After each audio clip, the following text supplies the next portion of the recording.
It's the time of year many people put up holiday decorations. But for Cindy Pollock, there are different adornments filling up her front lawn. Sir, do you want to put some down right here? Cindy, along with her mother-in-law Sarah, The ground's not as frozen right there. have planted these orange flags every morning I'm keeping track every day. since mid-November. Oh, it was November 18 and I had 814. Each one represents an Idahoan who has died from the coronavirus since March. On this day, the 1st of December, she's adding 12 more, bringing the total and her emblems of honor to 949. One group of protesters gathered at Boise City Hall Tuesday night to advocate that Black Lives Matter, as well as calling to defund the police. We have been raised and told that the police are here to protect us, but what protects us isn't the size of our police budget. It's the fact that we have a safe community, that people in Boise are safe, that we have social services protecting our homeless populations, protecting our minority populations. Some of the protesters say they aren't against police, but say the city can better spend police funding elsewhere. But love is just, it's a warm glow. Love is just taking the person as they are. When you haven't seen them for a while, and they look at them, they smile, you feel this glow inside of you. And that's to me, that's love. And you love even the bad habits. That's true love. I'm Mike Smith. I live in Caldwell with my wife, Jenny.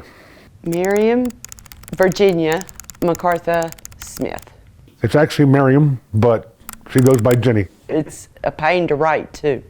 It started out as a Christmas thing, just 10 days of I love yous and notes, and she said, that's it, you gotta do this every year. And I decided, I'm gonna take this to the next level. I'm gonna do it for 365 days. I told him he couldn't do it. I said, there is no way you are going to be able to pull this off. And he did it. You know, Kim, it's really hard to gauge that exactly, but I was looking around at all the license plates parked in the downtown corridor, and almost all of them were Idaho plates, and that's very normal for a Tuesday night. Of course, there's always going to be some out-of-towners, but you'll see here behind me, the scene here at Capitol in Maine remains active. Few hundred people definitely still down here, but far fewer than we saw a number of hours ago. You can definitely still hear the chants. You can definitely still see some pushing and shoving here and there, but for the most part, things are basically winding down.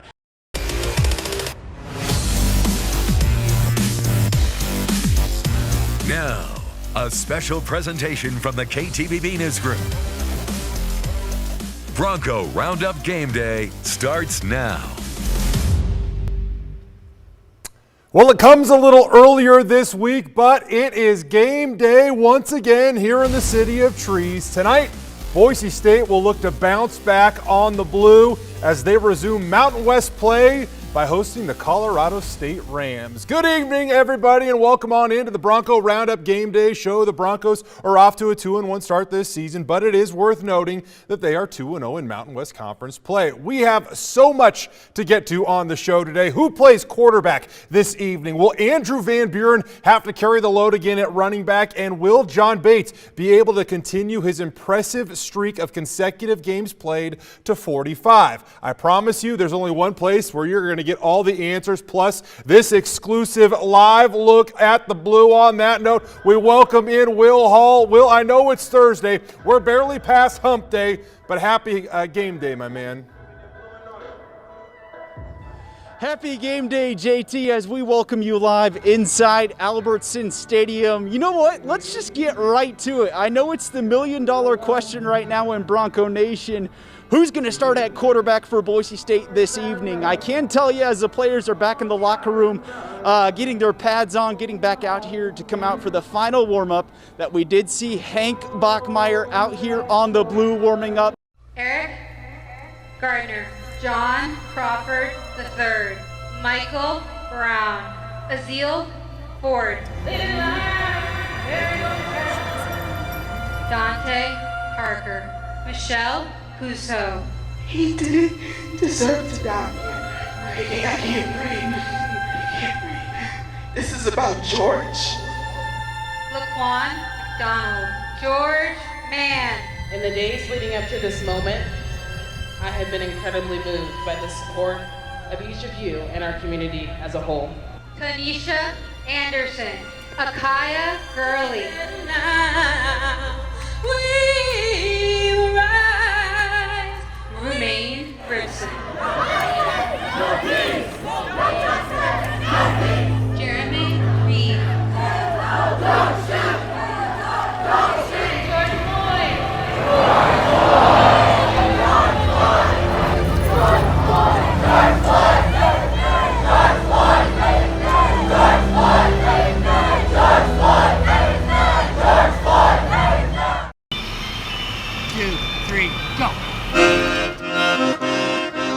I am a rather active musician and I play a lot of gigs, and obviously over the last 4, 5, 6 weeks all my gigs have been canceled. You know, I love to play and it perks me up and it makes me happy. Some blues, a little bit of jazzy blues, some Americana. So I thought to myself, with all the social distancing stuff going on, I figured that I could stand here and not be at risk either from people or to people.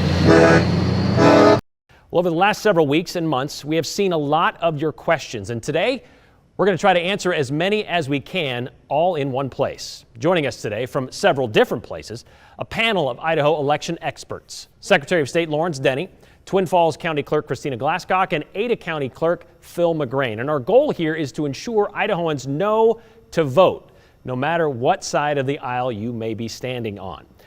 So thank you all for joining us here this afternoon. Viewers, feel free to keep sending us your questions. You can text them to us. The number is on the bottom of your screen right now, 208-321-5614. We may get to a few of them here right off the top, but we have about 24 questions on the docket, so let's get right to it. Our first one is for Twin Falls County Clerk Christina Glasscock. And Ben writes, I'm a new voter. Where do I register to vote for the first time? It's a great question, Ben. Today, National Voter Registration Day. We're trying to get over 1 million registered voters in Idaho. It's really a simple process. We have pre-registration up until October 9th. If you miss that registration cutoff, Idaho has Election Day registration where you can register and vote at early voting locations or at your polling place. First of all, if it was up to me, I would send my son back to school tomorrow, all day, 5 days a week, no mask, no social distancing. However, I understand that that is probably unlikely to happen. Passion. I firmly believe that you should not vote to open the schools until you are certain that it is safe for the schools to be open.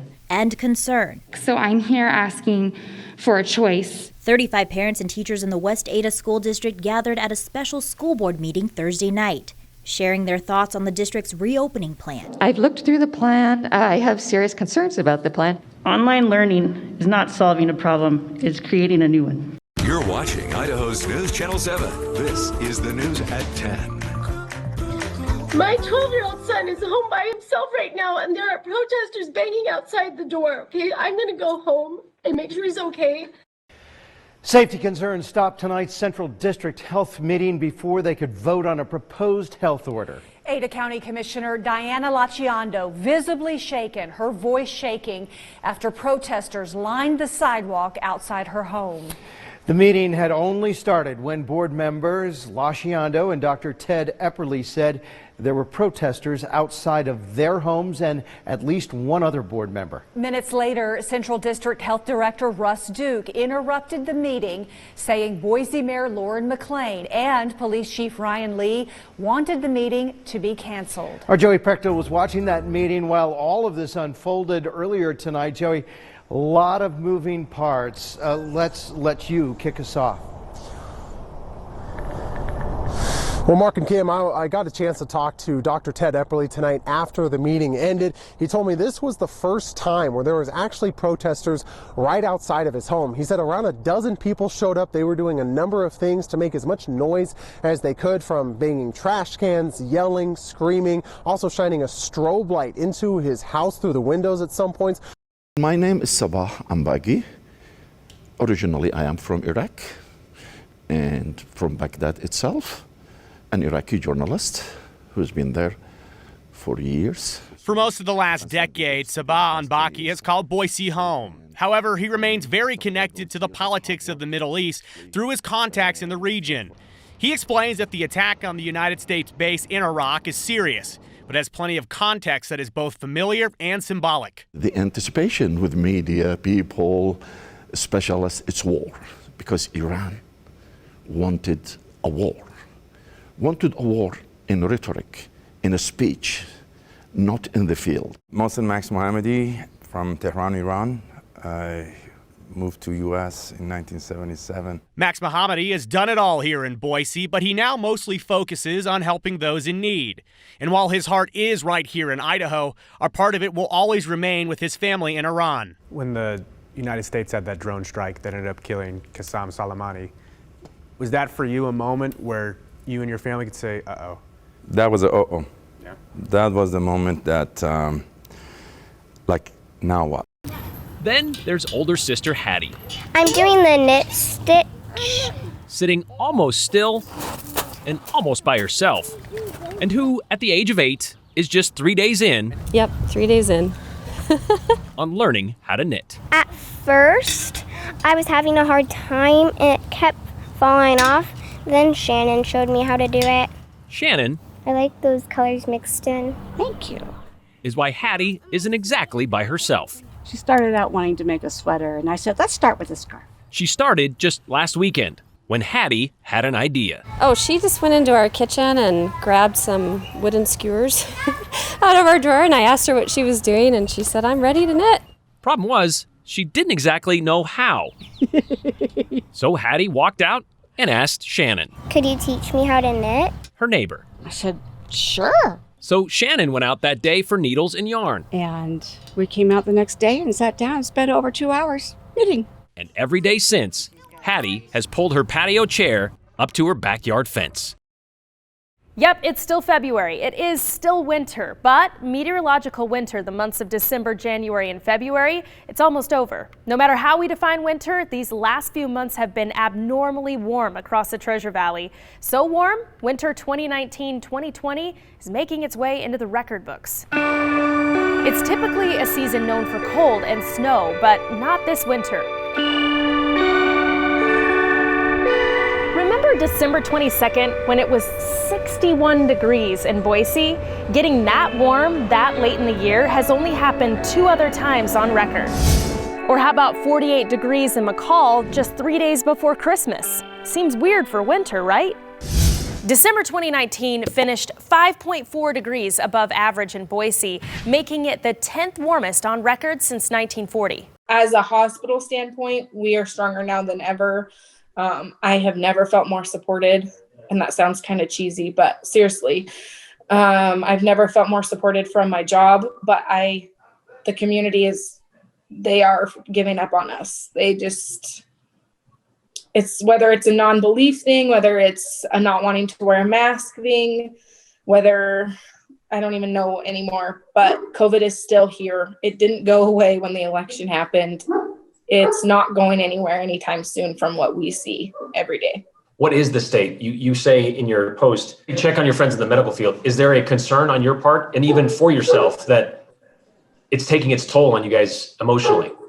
The loss, every time we lose a patient to COVID, anytime we lose a patient in general right now, because it's not what it used to be. There aren't family members at bedside. We kind of carry those and we have to kind of do it silently because we can't really burden our coworkers with any more than what we already are. That's a side of it that I didn't really hit me until just now, that because of the restrictions on visitation and stuff like that, sometimes you're the last human that these people connect with.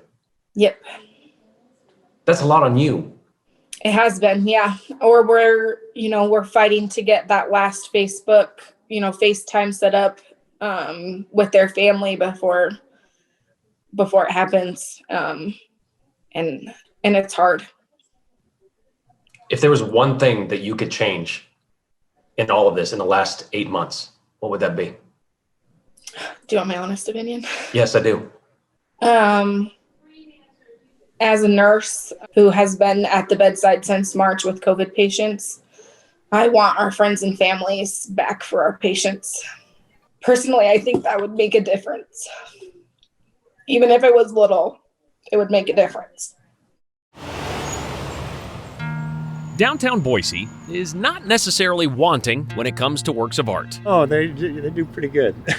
An empty wall will inevitably, effectively, get filled. There's some good stuff, yeah. And often with a freakish flair. Yeah. The latest concrete canvas belongs to the Key Bank building, and it's being covered by Portland artist David Carmack Lewis, who is used to working in Boise, but only if it's big. This is not just big, this is huge. It may be the 10th tallest tower in town, but it marks another first for David. When I did the water cooler mural, that was the biggest thing I'd ever done. Then I did the Fowler mural, and that was the biggest thing I've ever done. And now this is the biggest thing I've ever done. So. Good Wednesday morning and welcome to Wake Up Idaho. I'm sure a lot of you have been up most of the night waiting for election results, and you know what? We still don't have them. But there is a lot to cover this morning locally and nationally, and we're going to get to that right now. We have results running at the bottom of your screen throughout the morning if you'd like to check that. You can also go to KTVB.com.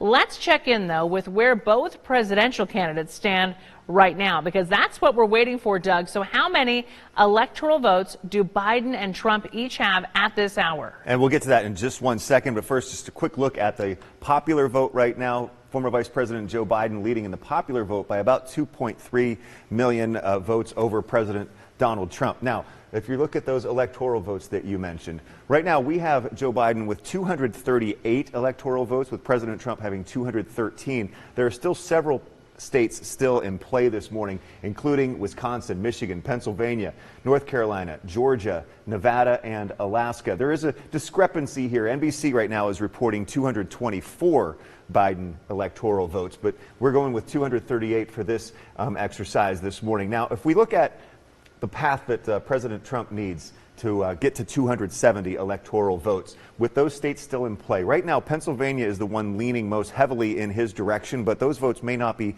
counted until Friday. But if you add those to his tally, that brings him up to 233. Michigan and Wisconsin, which he won last time, are still in play as well. Michigan does expect to have results later on today, but if you put those into his tally, now he is up to 259. He would still need one of the southern states, North Carolina or Georgia, to get him over 270. Yeah, it's the battle back home nobody thinks about. And it's the most painful battle too, because you lose a lot of self-worth, and like PTSD just drains you. Half of the time you're afraid to go to sleep because you're afraid of the nightmares, the flashbacks. Being in the Army for 8 years with one tour to Iraq in 2011, you see a lot of people that have gone through rough times. Just the ups and downs from the PTSD, depression, anxiety. And I was also one of those guys. When we got back from Iraq in 2011, we lost 4 guys within 3 years. And I had tried to take my own life several times. The most recent time being in April of 2019. I was gonna go drive off a cliff out at Swan Falls, and decided not to last second. My son basically popped into my head, and I was like, I've gotta do something different. You know what, I need to do something, 1, to save my life so I can be here for my son, and 2, to help others and hopefully show them that there's a different path in life than trying to take your own life. Name is Jeremy Miller, and I started Walk Across America Incorporated. Watch this. Helpless. That's how Ada County Commissioner and Health Board member Diana Laciando felt when protesters showed up at her house last night. She wasn't there, but her kids were, and they were scared. Swastikas stuck and littered throughout Boise's Anne Frank Memorial, a place meant to highlight the struggle against injustice and oppression, which is obviously still real. Which made us wonder, why is Boise home to the only Anne Frank Memorial in the United States? Well, a traveling exhibit back in the 1990s sparked an idea, one that we use history to make history. Is Idaho too great for hate? The answer to that doesn't seem to be a full-throated yes right now. I mean, that too great for hate ideology is something the community has embraced over the years. But even the Idaho legislature didn't believe in that mantra enough to put those words on a license plate this past session. And vandalism at the Anne Frank Human Rights Memorial this week certainly sends a clear message. I don't know how much clearer someone could be. They placed Nazi swastikas all over the memorial in honor of Holocaust victim Anne Frank. Joe Paris spoke with the Wasmuth Center for Human Rights. He asked them about the attack on the memorial and the tough conversations it is forcing us to have. We are the heart of the city, and this has been a direct attack on that heart. Early Tuesday, 9 Nazi swastika stickers were found placed across the Anne Frank Human Rights Memorial in Boise. The memorial belongs to the Wasmuth Center for Human Rights and serves as a place for education and reflection. There becomes a point when too much is too much. Dan Prinzing is the executive director of the Wasmuth Center. He says the specific placement of the stickers is notable. The one that becomes so poignant is the one that is placed right on Anne's diary, right there on the statue. That one just hurts. And for us, this has just become such a sad day. The memorial honors the memory, legacy, and wisdom found within the diary of Holocaust victim Anne Frank. Frank penned a diary while in hiding from Nazi persecution as Jewish people across Europe were targeted and executed in concentration camps. The Boise site is the only Anne Frank memorial in the United States, and it served as an educational park designed to engage visitors to think, talk, and respond to human rights issues. Prinzing says it can create tough topics of conversation, like, who are we as a community? When people have asked, is this who we are? I've always countered that. But now you really begin to question that when such can occur, when such has been emboldened, and it doesn't stop, then you have to question it. How do we stand up to hate? Prinzing says the stickers have a direct and simple message that he's thought a lot about. Proudly proclaiming they are everywhere. They are here. Well, then we do have to question what is the moral fiber of our community? Where are we at the core? With that said, though, Prinzing knows there is so much good in our community. He says that good and those who are willing to stand up and speak out for what is right cannot be silent any longer. Just as the stickers have said, they're everywhere. Well, yes, good people are everywhere too. And good people now need to step up and stand up and say, this is wrong. This is not tolerated in our community. We are better than this. Boise Mayor Lauren McLean says it's important to set the example of what the city of Boise really is. It's not okay. But it's on us as a community to continue to demonstrate that this is not who we are by being willing to reckon with our history and to have a frank conversation about our future so that we can be sure to protect what it is that's so special about this place and ensure that the things that we love don't change and that we remain the welcoming, open, and connected community that we have shown for decades that we are. After seeing the news, Boise resident Tony Lawson placed flowers and a message where a swastika was placed earlier. She tells me that she is one of the vast majority who chooses love over hate. We're going to have to get louder. It's also telling us for the Wasmuth Center, our work is not done. That not only is what we do necessary, it's probably never been more important than at this moment. When you hear it, when you see it, don't be silent. Stand up. Obviously, Joe, timing with Hanukkah starting tomorrow at sundown has to be part of this story. But what is the status of the police investigation into this? Yeah, Boise police is investigating the placement of those 9 swastika stickers. I'm told by a BPD spokesperson that there is some video surveillance in the area that they are reviewing. They're going through to see if there's any clues from there. Dan Prinzing from the Wasmuth Center, who we just heard from, he told me that they're going to look into investing, though, into a security system specifically for that Anne Frank Memorial. As we've reported in the past, Brian, this is not the first time that it's been targeted with vandalism. Notably, in 2017, there was somebody that spray painted swastikas. Prinzing tells me this afternoon, though, Brian, that this feels different this time. Yeah, and there's been little moments of those kind of things all the way through this. And we asked this question in the newsroom. We're surprised there wasn't a security system there. But we also have to ask ourselves, why would we need one? But here we are. Thank you, Joe. Well, if you had to pick a volume, a level of discordant discourse taking shape in Idaho right now, where would you put it? At least above 5? Maybe near 9? Well, hopefully our dial goes to 11, because right now it's hitting decibel levels we haven't seen in the Gem State in recent memory.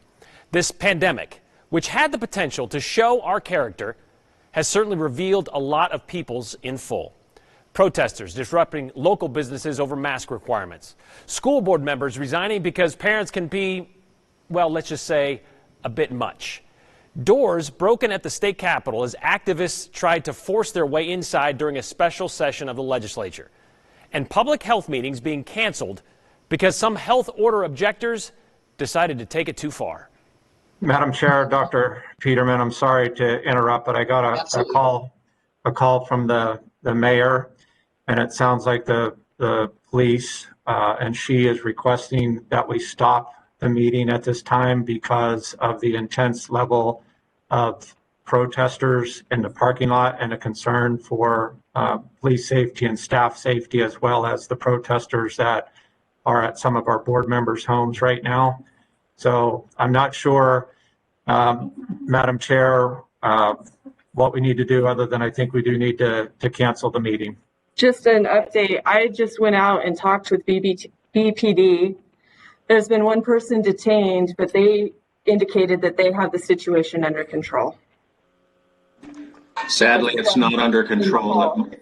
It is not under control at my house, and it's not under control at Diana's house.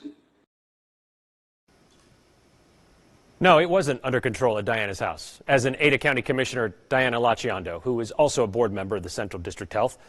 Last night, at least 3 people showed up at her house, stood on the sidewalk, and I guess hoped to disrupt her participation in that CDH meeting.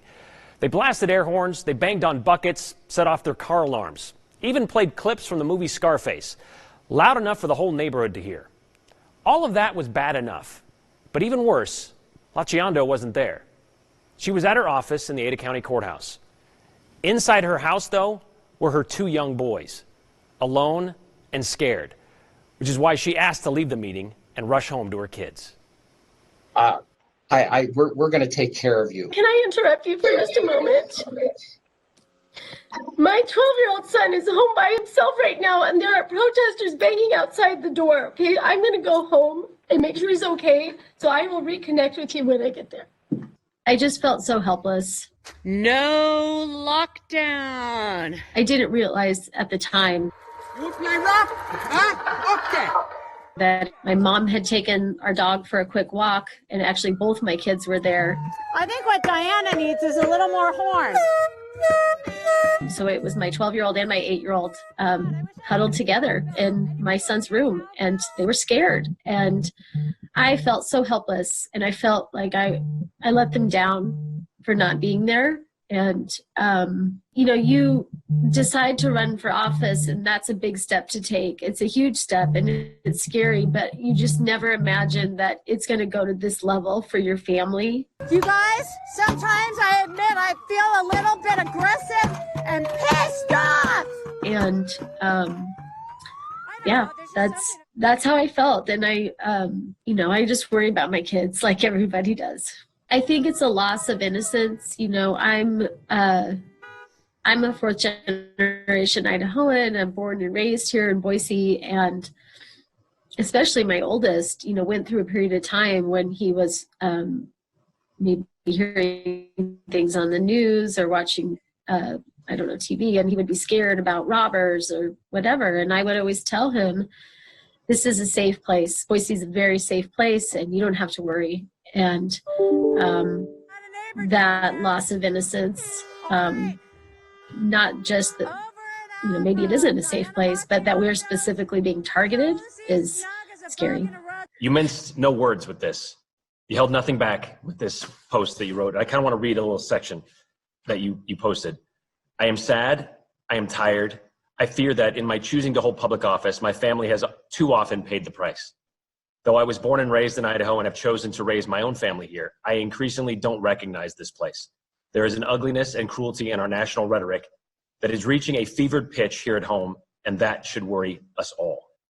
You still feel that way, I assume, right? I do. In the 90s, we had this really terrible kind of national reputation that didn't really fit all of Idaho. It fit a small, very small portion of the populace. And I know that this is not representative of who we are as Idaho. If you don't wear a mask, you're going to die. That is not science. But it increasingly is so loud and so just dominant. And it's just not who we are. It's not who I've ever known with my fellow Idahoans. And no one is excited to have to be considering orders. I want people to just do the right thing voluntarily. Just do the right thing voluntarily. I'm not excited about any of this. But we're really stuck in a rock and a hard place here. So many of the questions or the comments that I get are about individual health and the mortality rate. And while I'm certainly concerned about any one person's individual, outcomes or health, what we are concerned about is the hospitals tipping into crisis standards of care. And I don't think people really understand what that means. And it is not good. It is a scoring system that decides who gets treatment or not. And for us to tip into that, and that's something that's reserved for wartime, that's unacceptable to me. This was not anywhere near what you guys expected when you got into this. That's the understatement of the year, I'm sure. Yeah, septic system permits were the most controversial thing up until about March. So, yeah. And we've taken it on, and I am grateful to be in a position to serve, and I'm not afraid of making hard decisions. But it has come at a big cost to my family, and I'm just sad about that. It's obviously wearing on you from last night and today. How do you get through? I mean, how does something like this affect you in the short term or even the long term? Well, I'm almost out of office, so I've got a few weeks left, and I, said I would do my very best right up until the end, and I'm going to try. So that's where I'm at, and I have the strength of my family, and I have my faith, and I'll just do the very best I can. As if this was a one-time incident.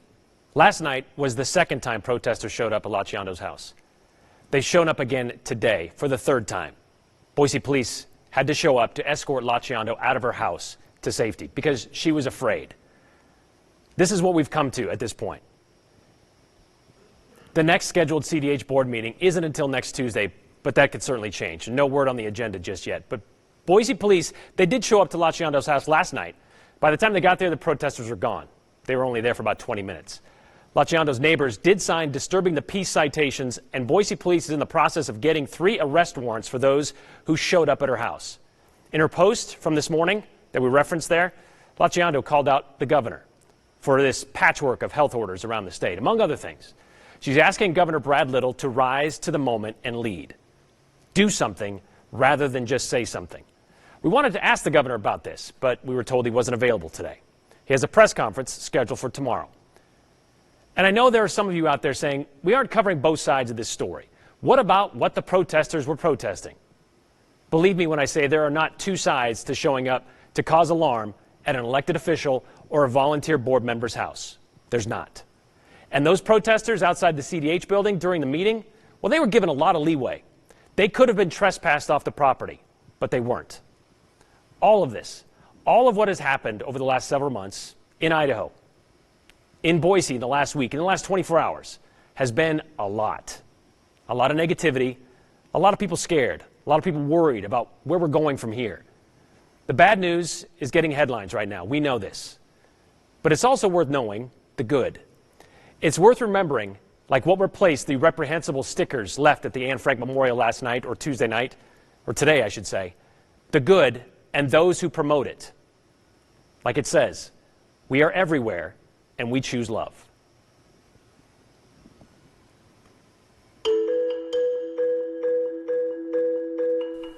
"4,900 miles from where she hid in an attic from the Nazis sits the only Anne Frank Memorial in the U.S. Why Boise? For that answer, we have to go back almost 3 decades. Do you have a question you can't seem to answer? Or maybe just a curiosity that has left you wondering? Whatever's on your mind, text it in, 208-321-5614. Include your name and the hashtag #the208, and stick around. We're going to try to answer some of them at the end of the show. All right, earlier, we heard from Dan Prinzing with the Wasserman Center for Human Rights. The Wasserman Center, founded in 1996 for the purpose of constructing a memorial to human rights. That vision became a reality when the Idaho Anne Frank Human Rights Memorial opened to the public in 2002. Kim Fields gives us a look back. The Idaho Anne Frank Human Rights Memorial in downtown Boise is the only memorial of its kind in the United States. The world-class educational park opened in 2002 with hundreds of Idahoans attending the dedication, including longtime human rights leader Marilyn Schuler. Human rights are hard won. We still have a lot of work to do, and I hope that this is a site where some of that work goes on. The memorial was truly a labor of love. It took 7 years of planning and contributions from thousands of Idahoans. But the idea to build a permanent memorial to offset Idaho's negative image as a place of intolerance and hatred was finally a reality. The words and the life story of Anne Frank were, for many of us, like a gateway to connect with a whole spectrum of human rights issues and concerns. Since its opening in 2002, the memorial has welcomed hundreds of thousands of visitors and students to better understand the human rights challenges our communities, our country, and our world face today. At the heart of the memorial, the life-size bronze statue of Anne Frank, a bouquet of flowers and messages of hope left at her statue today. She is cast as pulling back an imaginary curtain and gazing out a window from the family's attic hiding place in Amsterdam, her diary held in her hand. School children from all over Idaho washed cars, sold candy, and collected pennies and quarters to pay for the $40,000 statue. How everyone has the right to live, no matter what their religion or their ethnic background. Both the triumphs and tragedies of the human story are on display here. In every quote and every idea, visitors see the profound power of a single voice or bold action to overcome great odds and alter the course of history. As Anne Frank famously wrote, "In spite of everything, I still believe that people are really good at heart." Really kind of need to believe that these days. Well, part of the Wasserman Center's work is to provide educational programs and resources, both at the memorial and off-site in classrooms and communities throughout Idaho. Online, they reach national and international audiences in the hopes that we must never forget. This past legislative session, Senator Sheree Buckner Webb sponsored a bill to create a new specialty license plate that would read, "Too Great for Hate." Proceeds would benefit the Wasserman Center. The bill passed in the Idaho Senate, but failed in the House. Some lawmakers said Idaho had too many specialty plates already, even though earlier in the session, the House voted to approve a Choose Life specialty plate.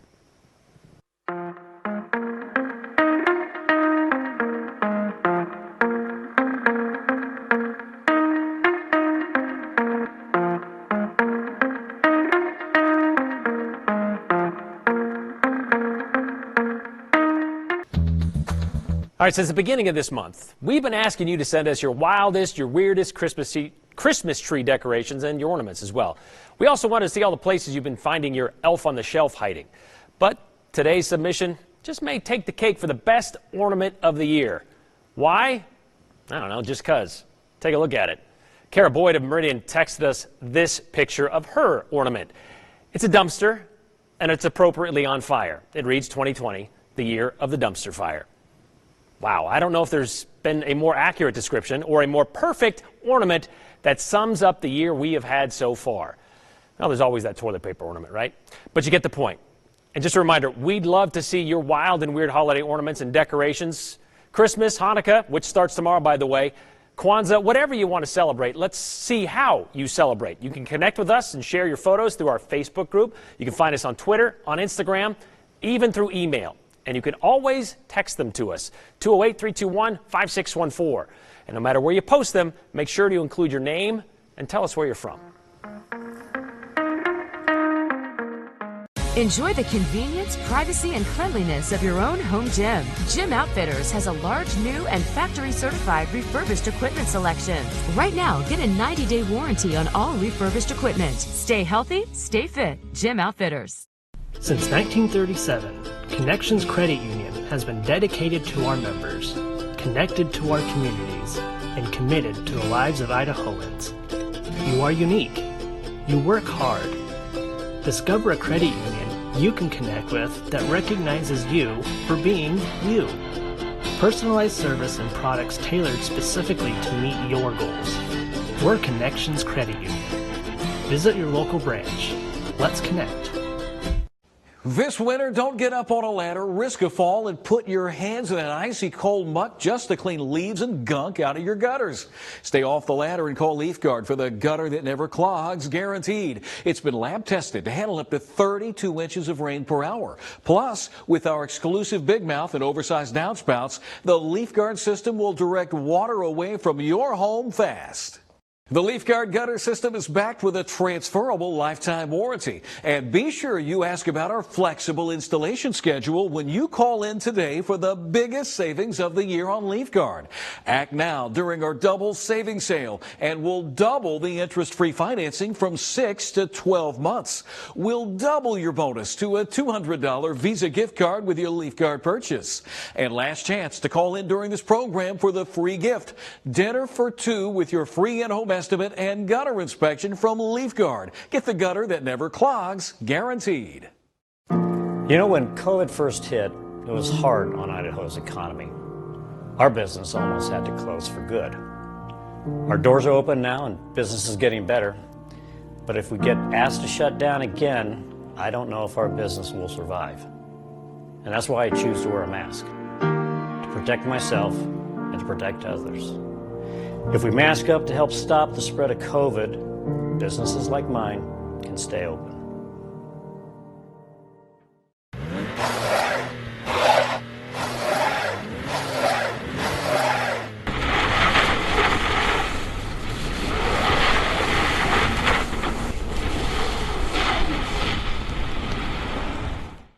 Get fit, get healthy, get happy. Gym Outfitters is Boise's largest commercial and home gym dealer of new and used fitness equipment. Shop all Precor equipment and get 0% financing off Cole Road near Costco. Discover a new you at Gym Outfitters.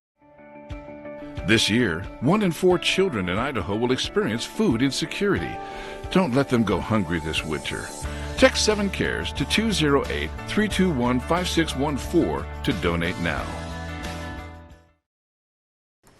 All right, let's get to your comments here as we wrap up the 208 for this Wednesday.